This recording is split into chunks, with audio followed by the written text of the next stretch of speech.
Before we start this video, I have some unfortunate news to announce. So in the Pokemon Bronze Legends Discord server, they got nuked, and now there's a lot of complication occurring, and I actually don't know if I'm going to still be content creating for the game. Now I'm going to touch on this a lot more in the end of the video, but I figured I should mention this so that you guys are aware. So in today's video, we're going to be doing something a bit special. Rather than doing just one battle, I'm going to have two battles combined, and these are the two battles I had with BeastGamerJS earlier last week. And what happens, if you guys don't know my system, typically I record all the battles that I participate in, and then I just keep them in my files, and then eventually I commentate over them and upload them in YouTube. So this was in my files for a couple of days, and I figured I may as well upload it because these two battles were really good battles. And BeastGamerJS, you guys probably know him. He's been in the channel for a while.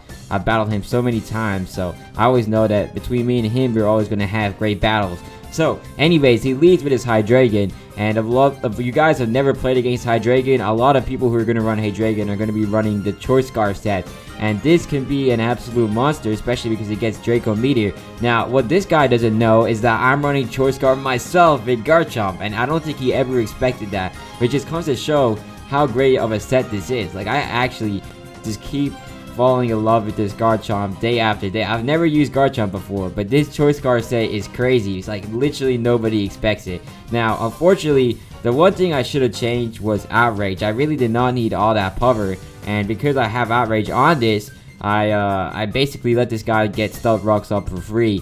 And you know, of course, I get all 3 turns of this, so that's actually a bit annoying. But you know, it is what it is. And he gets a Gyro Ball, which does some pretty big damage right there. And now, of course, I'm going to switch out into Mandibuzz because I don't want this guy to get his entry hazards up. Like, you never want that to happen if you can avoid it, because, you know, in a long game, you know, entry hazards do become pretty significant, especially if you have like a flying type or a Pokemon weak to it like Mandibuzz, because it will not be able to switch in and check as effectively as it can normally if it's going to get worn down by entry hazards every time it comes in. So I get the defog off, which is great, but now this guy gets in a Volt Switch.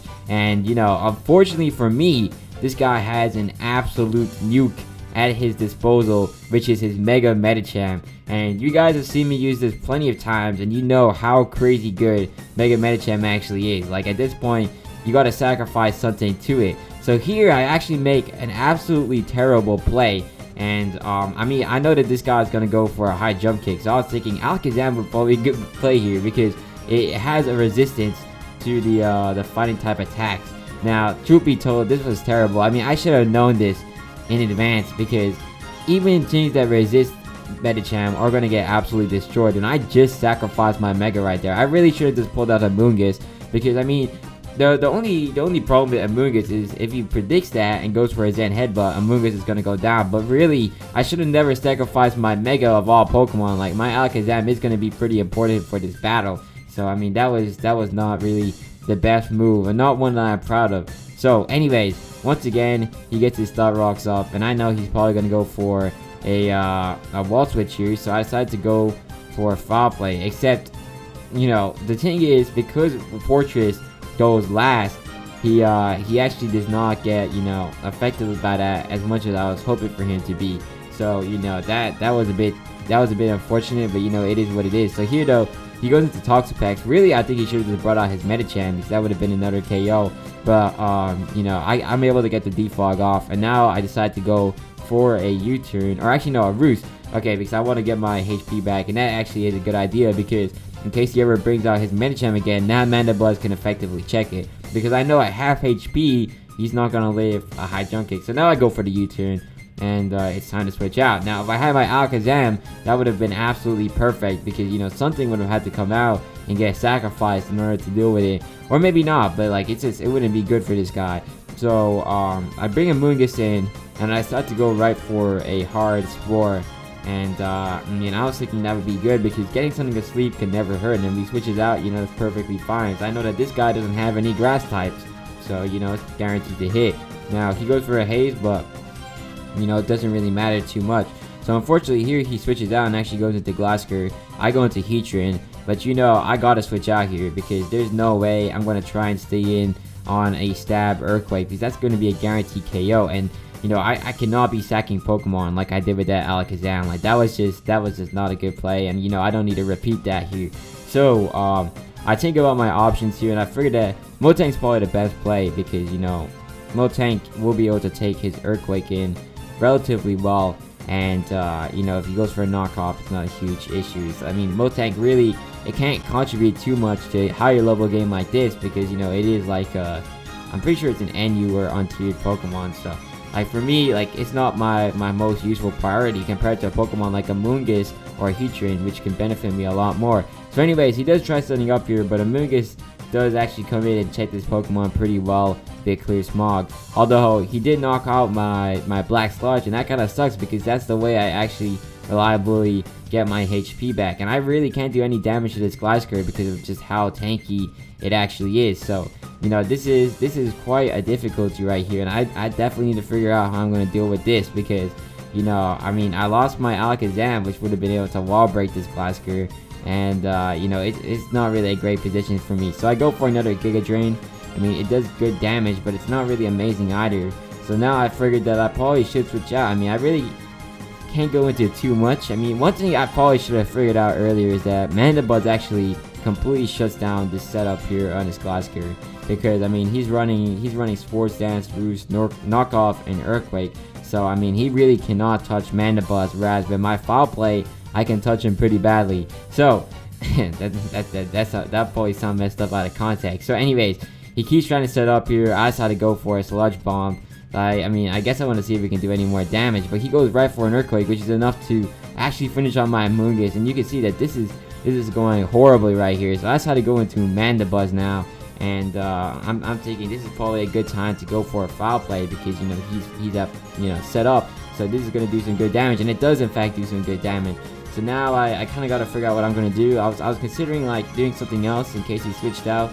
I was like, nah, I'm going to stick with a Foul Play. This should still do some pretty good damage in whatever he goes into. So he brings out the Toxapex. Not a huge issue, you know, I can always just switch out. Although unfortunately now I won't be able to put him to sleep anymore because I lost my Moongus. But I figured that this will be a great time to get in Heatran. And one thing I know for sure is that, you know, nothing really switches into Heatran too easily, especially because I have Magma Storm on this guy. So I mean, if he doesn't switch in, or if he doesn't switch out, then his Toxapex is going to get trapped, and he's going to get, you know, worn down by my Magma Storm and Herb Power, and I can also set up Stealth Rocks if I wanted to. So, you know, this is going to be great. And if he goes into his Gliscor, it's going to get knocked out by Magma Storm, because first of all, it's low, and you know, it wasn't low, it's going to take that hit pretty badly, because Heatran actually hits hard, contrary to expectations. So now I'm going to go right for a Stealth Rock. So I know that this guy's trapped in, he's probably going to just keep spamming Recover. So, you know, that's the only thing he can do in this situation if he wants to keep his Toxapex alive. So now I got my Stealth Rocks up, and it's time to attack. And the good thing is he was baited into attacking. Probably thinking I'm going to start doing some more setup. Or probably thinking that he's in the clear here.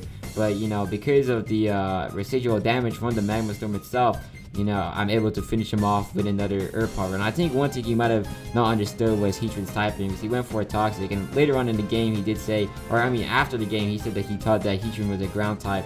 That's why he made that mistake.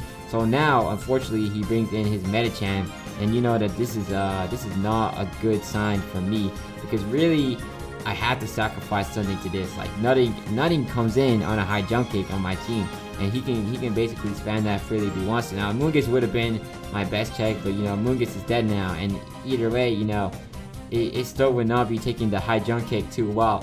So I have to figure out who I'm going to sacrifice, and I'm thinking about it because, do I really need Motank? Like, Motank has not done anything in this battle, and I know for sure that Mandibuzz has to stay if I want to beat that Gliscor. And Gliscor, once again, is the big issue. So I decided to pull out the Motank and sacrifice it to the Medicham.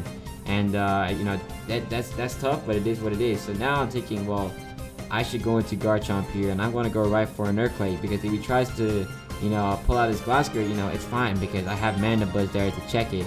And you know, I'm not gonna go for an Outrage or a Stone Edge, because if he goes into Fortress, then you know, it's not gonna be a good sign for my Garchomp. So he withdraws here, pulls out the Fortress. That's cool and all, but the Fortress is not gonna survive an Earthquake from Garchomp, so that's gone. Now, if this guy figured out that this Garchomp was Short Scarf, he probably just could have gone right into his Gliscor, and that would have forced the switch for me. There's no way I was gonna stay into that. But instead, he actually decides to pull out his Sizer which really hasn't came out the whole game, but now it has come out. And you know, this right here gives me reason to be afraid, especially because, you know, I did not really have a good switch in here. I could attack, but I don't think it's worth the risk just yet because I need Garchomp to fully secure the KO on the Medicham. I mean, that would guarantee me to win. And I decided, well, probably Heatran is the best play here because, I mean, if he goes for Bullet Punch, it's going to be good for Garchomp, so I can guarantee some good enough damage. Although, you know, I could also go into Mandibuzz too. But the reason I was taking Heatran is because if this guy goes for a U-turn, first off, it's going to be enough to finish off my Garchomp. If I go into Mandibuzz, Mandibuzz is going to take big damage, and then he's going to get Medicham in and probably win the game. So, you know, I had no choice but to sacrifice the Heatran here. And he actually goes for a Super Power. You know, that was a great move because really all three of my Pokemon would take huge damage from that. So now, you know, now that's not great. But now I figured this is the time now to pull out my Garchomp because he's lowered his attack stat with Super Power, so I can go for a Stone Edge. If he stays in, he's going to take big damage and won't be able to hit me very hard. And if he switches out, you know, Medicham and Gliscor are going to take huge damage from a Stone Edge right here.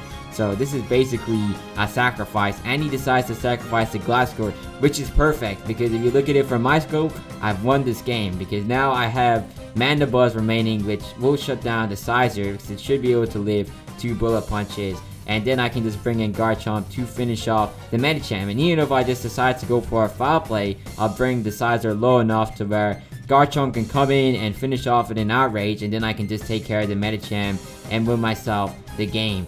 So I decided to go into Mandibuzz right here, and I'm thinking this is the time to sweep. I mean, really too. Mandibuzz can win a 1v1 against both Pokemon. So I pull out my Mandibuzz. He goes for a Bullet Punch, and now he's locked into it, which is perfect.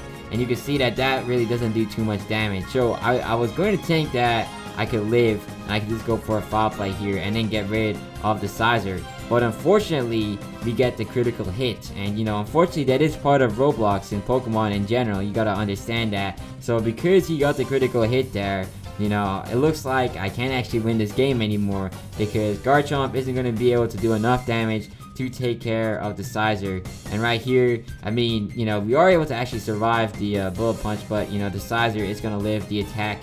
And I'm afraid to say that right there is a good game, and we lose that battle. Now, in this battle, I'm going to be rematching Beast Gamer JS, except this time, I actually agreed to let him use his Ubers team because, I mean, he has a Greninja and a Galarian Darmanitan that he wanted to try out. And I was like, alright, you know, we may as well find out how this is going to go. So I lead with my Heatran. He leads with his Gliscor, which is, I don't know if he predicted that or I don't know. Maybe he was expecting Garchomp. I don't know what happened there, but that was a terrible matchup for me. So, of course, I'm going to go into Mandibuzz. But, you know, now, in reflection of the last battle, I know that Mandibuzz is going to come in and completely check this Gliscor. So I'm actually able to get a really hard foul play right there. I like what I see. I mean, I do lose my item, but I think that's definitely worth it because this Gliscor is now maimed. And, you know, he has to switch something into the foul play. Now, you know, unfortunately, he has his Toxapex here because, you know, Toxapex is a good Pokemon to switch in on a foul play. So, you know, that's that. But, you know, I'm not too concerned here because for me, I always see Toxapex as an opportunity. So I have so many good Pokemon that can come into Toxapex so easily and wreak havoc that I actually like seeing it these days. Like, that might surprise people, but I actually now enjoy my games with Toxapex. So I go for a U-turn, so I know that in case he decides to switch out, you know, I can guarantee myself a good matchup. And I decided to go into Heatran here. Now this is a bit of a risky move because if he has good speed investment in this Scizor, then I will get KO'd by a Super Power. Although, you know, I was thinking this would be a play worth making because, you know, I think that he's probably going to get pressured out by this Heatran, thinking that I might have some speed investment, which might have led me to making this move. So I decided to go right for a raw Magma Storm. And if he switches out, you know, this man's going to suffer because, you know, nothing on this guy's team will want to eat up a Magma Storm. Now, unfortunately, you know, it misses. That's part of the experience here because Magma Storm doesn't have the best accuracy. So, you know, that's the risk you'll have to, you know, get used to. So I go for it again, and of course, I have to miss it, which is a bit annoying, but, you know, it is what it is. not the biggest problem, although really it would have been nice if I could have gotten some damage on this Greninja, because in case it had a Focus Sash, then I could have removed that, and then something like my Alakazam could come in later and finish it off with a Focus Blast. So he goes right for Hydro Pump, but the good thing is this guy is also going to get plagued by inaccuracy, and he misses his Hydro Pump. So and that is pretty nice, because I did not want that on my Motang. So I go for T-Wave just in case he stays in. You know, it's fine if he decides to switch out and go into Glasgow, but that's not a huge issue, because you know that's basically a free switch into Mandibuzz every single time.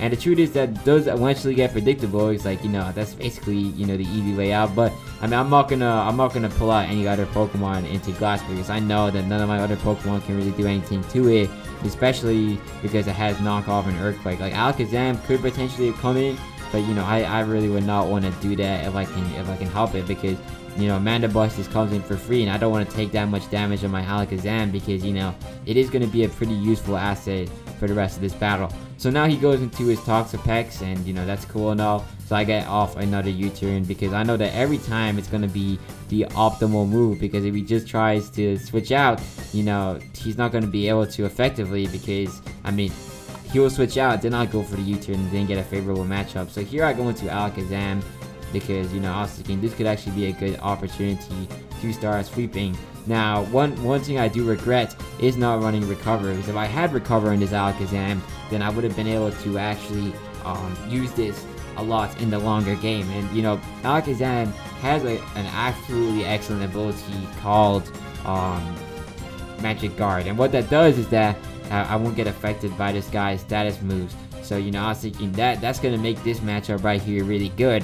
Although I mean, the only downside is that you know, I do ideally want to Mega Evolve too if I can, because you know, this Toxapex has Regenerator. So if I trace his Regenerator, then you know, I'm gonna get some good HP every time I switch out. And also I do want to get the 105 base special defense on this Alakazam if I can get it. So I figured that this would be a good time to, you know, go for Mega Evolution. And I went for a Focus Blast in case he went into Greninja. He doesn't, so I decided to go for a Psychic. This guy, like I said, is really good. He goes into Greninja now, which is pretty smart. Although, you know, the good thing is we do trace his Regenerators, so you know, I can switch out with very little repercussion here. And I decided to pull out my Amoonguss. So you know, Amoonguss basically comes in for free on his attacks. I figured it would be a good play.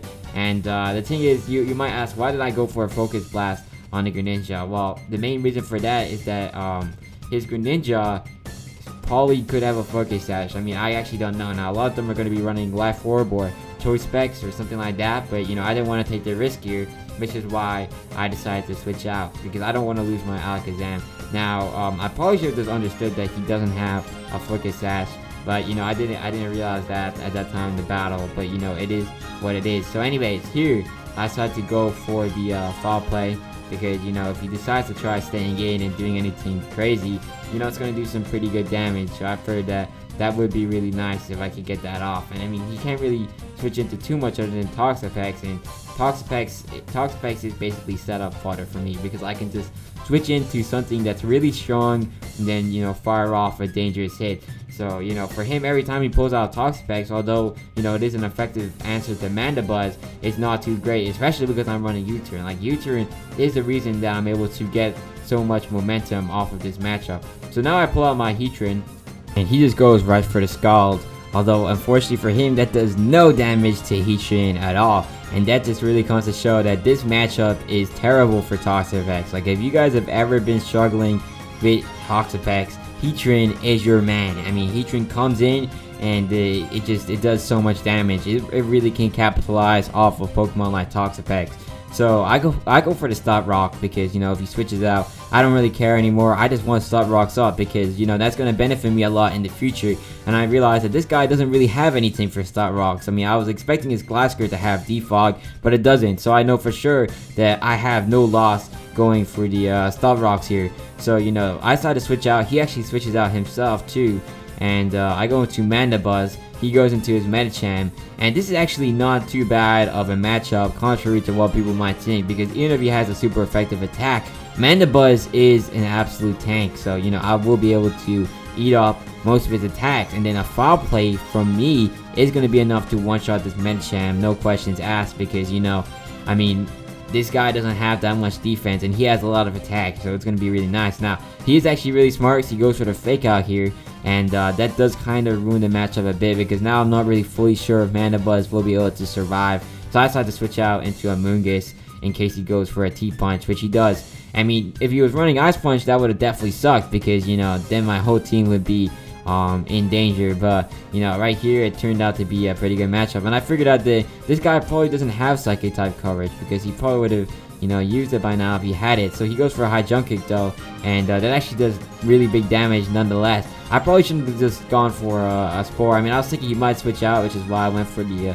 Giga Drain, but I mean, you know, this is not a good matchup right here. Now I have to figure out what I'm going to do, because, you know, ideally I do not want to be taking too much damage from this Medicham, and really anything on my team is going to get hit like a truck. Now Garchomp probably could come in, but, you know, I actually don't think it's going to survive. Like, not many Pokemon can survive Medicham's neutral high jump kick. So I decided, well, this is time to sacrifice Miltank, because in all the battles recently it's been kind of useless. So, you know, I may as well, you know, let that guy rest, because, you know, it's not really contributing much. I mean, Heal Ball is nice, but that's like the only benefit it's gonna provide here. So I go right into Alakazam, and, you know, you gotta understand, sometimes you make sacrifices, but now that I've made that sacrifice, I've got Alakazam in, and that is a very, very scary matchup for this guy. And, you know, he doesn't switch out, so I guess he was expecting me to make a prediction, so I actually went for a Shadow Ball. So I was thinking, even if he goes into Greninja, it's not going to be a huge problem. So I went for a Shadow Ball, and it is enough to take care of the Medicham, which means that Alakazam has done a relatively good job in this battle. And I was thinking, well, do I really need it too much anymore? I mean, it's still kind of nice to keep, so I was thinking maybe I should stay in. Now, one thing I didn't understand was the speed that Galarian Darmanitan can achieve. So I know for sure that this is probably going to be a Choice Scarf set, because, you know, I know Galarian Darmanitan is an Uber's Pokemon. I mean, it runs Guerrilla Tactics with, you know, Choice Band, or not Choice Band, but the ability gives it a built-in Choice Band, and then you're going to run Choice Scarf so that you can get the speed. So, you know, I mean, I know that this guy's probably going to be fast, but the only thing is, I don't know if he's going to be faster than Mega Alakazam, because I think he's around like 95 base speed. So, I mean, what I was thinking was 1.5 times that is actually still under 150. But, I mean, if you really think about it, the 1.5 times only goes in after all the other training values are entered. So, with IVs, EVs, and all of that, it turns out that Galarian Darmanitan is actually faster. Now, in this battle, I didn't know that, but I didn't want to take the risk either, which is why I switched out. But, you know, now I do know that, so I want to keep that in mind for, you know, future battles. So, anyways, I went into Heatran because I was thinking, you know, if he goes for an Ice type attack, you know, that's going to be pretty nice, because, you know, I should be able to take that in pretty good. And then he brings out his Greninja, which does kind of suck, but I was like, well, you know, I don't really need Amoonguss too much in this battle anymore, so I'm willing to sacrifice it here. And now I was thinking, you know, now that I sacrificed Amoonguss, that means I can bring Alakazam in a second time, and that means he's going to have to sacrifice something to the Alakazam, and, you know, I can never complain about that. It's always a treat getting a free knockout here. So, you know, the good thing is we also trace this guy's Protean, and that's the first time I've seen Trace actually be really useful, because, you know, tracing Protean is going to go a long way for me, because now I get Stab on my Focus Blast, and Focus Blast is a 120 base power attack, and this has 175 base special attack. So nothing, I repeat, nothing is going to want to come in on this guy's Focus Blast. So he goes into Toxapex. You know, it is what it is. And I'm like, alright, well, I'm going to go for a Psychic. You know, like, really, if he goes into Greninja, I'm going to hit him with a Focus Blast. And I know that he doesn't have a Focus Sash anymore, because Stealth Rocks are up. So, you know, I mean, that's exactly why I pulled Stealth Rocks up also in the first place, so I could shut down this Greninja, and, you know, I get the guaranteed KO via Alakazam. Now, really, I don't think he was running Focus Sash, and I actually don't know. I forgot. I'm pretty sure he's running Life 4, but, you know, that was that. I needed my guarantee, which is why I did that. So now, actually, I see him pull out the Darmanitan, and I'm like, well, I feel like Alakazam has done a good enough job in this battle so far. I mean, Gossker, Greninja, and this Darmanitan are what are remaining, and then also a Sizer. And I know that Sizer will be able to finish off my Alakazam, so, you know, there's no, like, you know, free, like, sweep anymore. So I was thinking, well, I probably should just sacrifice it here now, because, you know, I don't want to switch anything else into this Darmanitan, because, you know, it's got that ice type stab, it's got U-turn, it's got earthquake, it's probably got flare blitz too for all I care. So I don't want to stay in and find out, because this can be a potentially threatening Pokemon. So here I decided to go for an attack. I actually missed what I did. I think, yeah, Stone Edge. Alright, so that's great, because I know for sure I'm gonna outspeed their Manatan. Now the only thing I gotta do is pray that I don't miss, because that will be pretty bad. Now it's not gonna be terrible, because he's locked into Earthquake, so he shouldn't be able to one-shot me, but it won't be great, because I want to keep this Garchomp at high HP if I can help it. And if you decide to switch out into Glasgow, Glasgow is going to take big damage from the Stone Edge. Now he goes for a Bullet Punch, which is fine. I decided to stay in, just go for a second Stone Edge, although the damage wasn't that great. I was a bit surprised by how much weaker that was than I expected, but now I know he's locked into Bullet Punch, where I can bring in Heatran. So now he goes into his Greninja. I'm like, well, this is not great. It's not something I like to see. But I gotta play according to this. And I gotta say, this guy really is one of the best guys I've battled in this scene. Like, he really is smart with his reads, because he knows that I'm gonna have to switch out, so he really does act accordingly to that. So now I know, well, I do have special defense unless we're in this Heatran, so I may as well let him go down now. Like, he has done his job. He has traded Toxapex. He didn't get the KO, but he's done a sufficient enough job with the Star Rocks and all of that. So there goes Heatran. Unfortunately, he doesn't miss any of his Hydro Pumps there, but it is what it is. So I bring up my Garchomp. I know that anything can kill this Greninja, so I decided to go for a Stone Edge, because ideally, if he goes into his Glasgow next, that will be some good damage right there. And if he goes into his Sizer and I go into Outrage, it's not going to be a fun matchup. So Stone Edge really is the ultimate move in this specific situation. So now I'm thinking, well, I should probably let this Garchomp go down. As much as it would be nice to keep him alive, I really don't want to take the same risk I took last battle, where I took a critical hit and lost the battle. So I decided that I'm going to sacrifice the Garchomp here.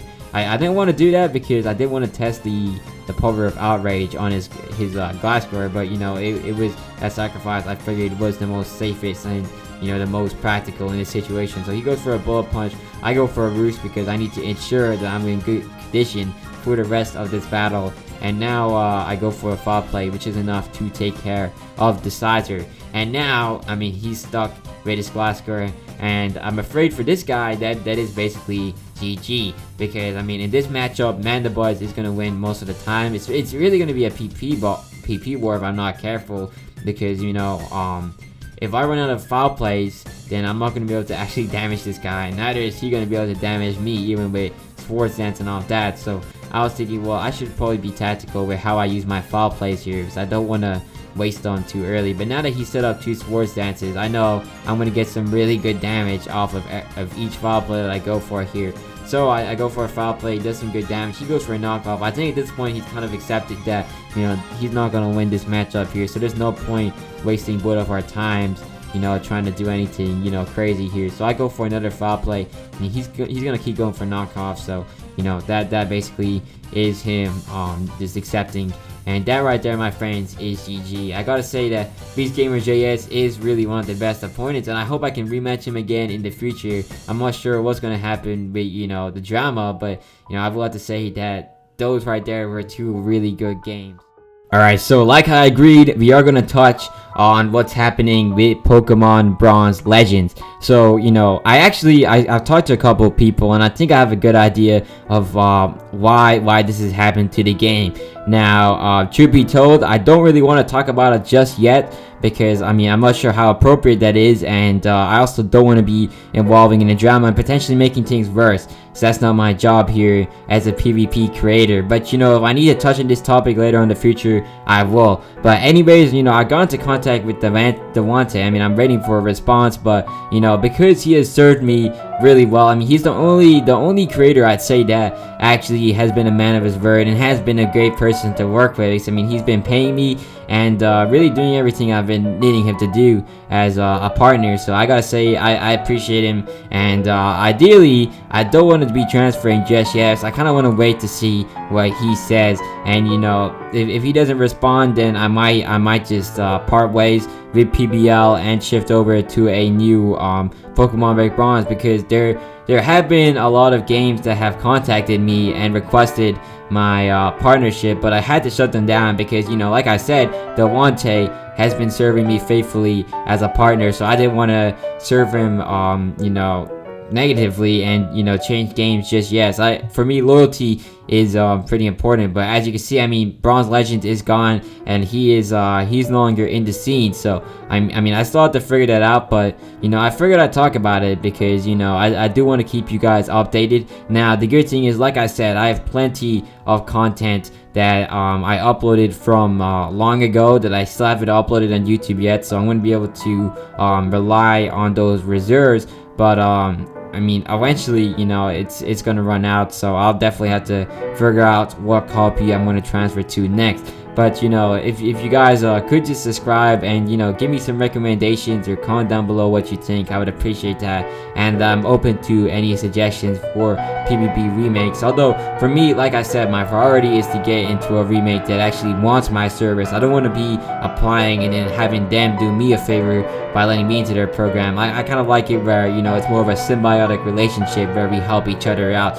And, you know, like with this game, Bronze Legends, you know, I was able to advertise for their game, and in return, they gave me a platform where I had, you know, a spawner, and, you know, just like I got paid. So you know, it was really just a good win-win for all sides. But, you know, I'll definitely have to be on the lookout. I'm gonna have to figure things out. So yeah, see you guys in the next video.